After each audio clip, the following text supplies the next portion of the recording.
One of the themes that I am really seeing coming across my radar the last 4 to 6 weeks, especially when I'm in session with clients, remote video reads is coming up, and even in the live groups that I'm doing, it's coming up there. And the theme is this. They're like, Dana, can you connect me up with the name or names of my spirit guide?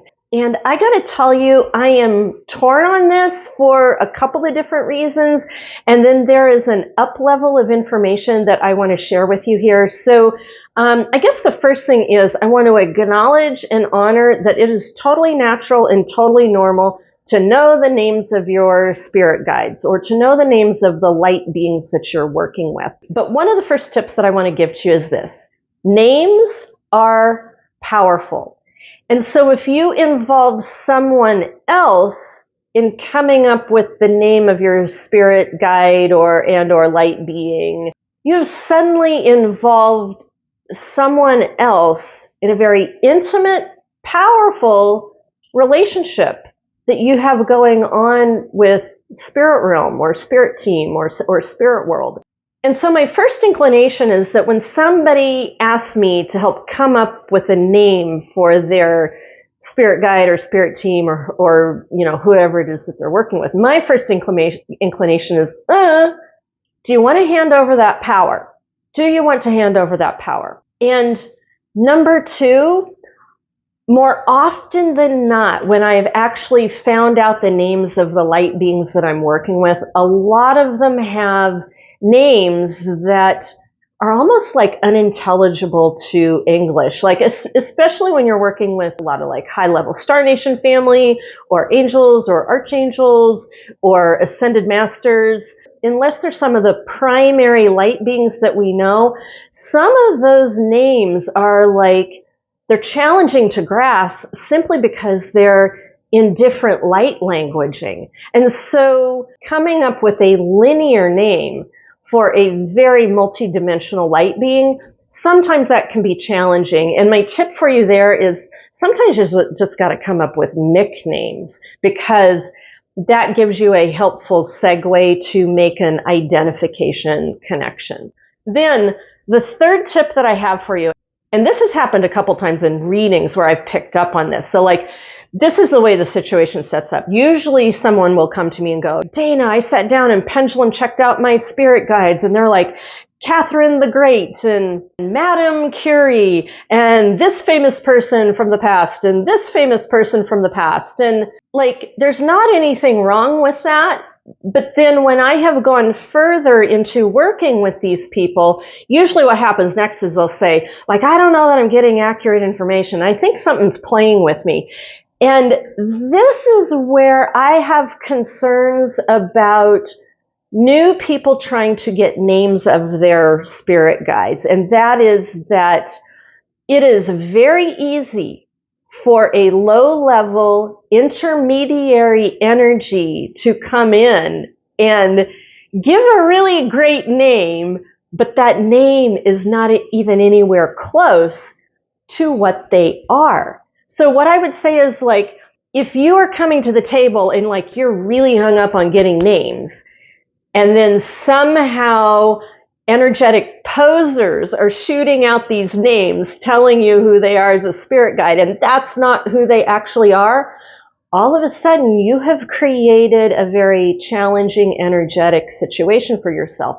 And I got to tell you, this spring, I have blown the cover on at least a half a dozen situations where people have come to me and said, hey, this is my spirit guide, and then these are the names of my spirit team, but I'm having problems over here, and I feel like I'm getting messed with. And I will actually energetically go in and look to see who these energy beings are, and they are not who they say they are.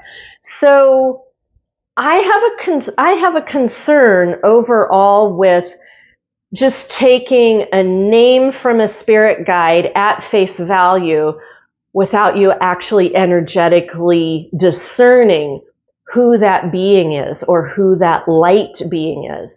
And so this is me as an experienced psychic and an experienced intuitive, is that when you're working with names of your spirit team, you have to be very careful that the name that you're getting is actually connected to the accurate light being who is giving that to you, and it's not some poser from behind the scenes that just wants to mess with you. And so I'm sure your next question is like, oh my God, Dana, how do I deal with that? What do I do? Well, like, there is a quick energy trick or a quick energy tip that my mentor Linda gave to me, and it works fantastic. And so this is what you actually want to do. When you are calling in your highest and your best light team, like from my 4Amers Awakening Toolkit, that's what I say. You want to call in your highest and your best light team. When you do that and you can feel them come in, you want to actually be connecting with the energies of their presences. When you feel them come in, one of the first things you want to do is you want to say to them, reveal yourself now. Okay, so here's how this works. We live on a planet of free will. And so when we give the command, reveal yourself now, to a light being, for a flash second, it has to reveal who it truly is. Now, if the light beings that you're working with, if they are on the up and up, and if they truly are who they say they are, and they really truly are your highest and best, not only will they show who they are, but they will stay in that frame of vibration consistently for you. And actually, by saying that, you will actually be able to connect and see them a lot better. But if they are of ill intent and they're there because they want to mess, or they're there because they want to use their energy, they will flash who they are for a split second. So when you do this, you have to be very ready. When you say, reveal yourself now, you have to be ready to really be able to see that or feel that, because it will only happen for a flash of a second. They will reveal themselves for a flash of a second before they morph over with a veil or a shield, which is usually what they do. And it's in that instance, you will really be able to see who they are and discern if you want them in your energy space or not. And I also want to point out the nature of the MO here.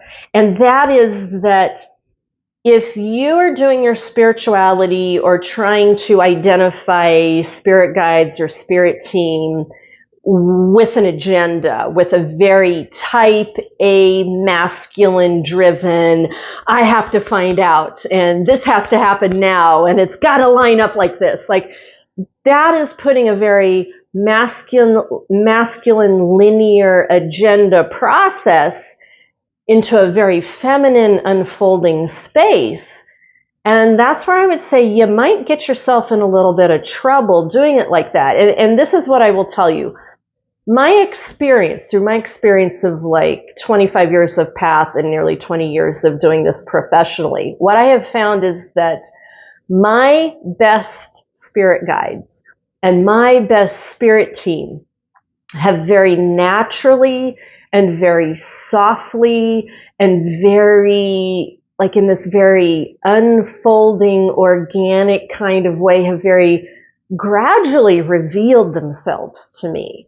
It's never really been me going out and going, I want to find out who they are. I gotta say, it kind of really doesn't work like that. It's more like you being in your spiritual space and beginning to notice who is with you and beginning to go, who is this?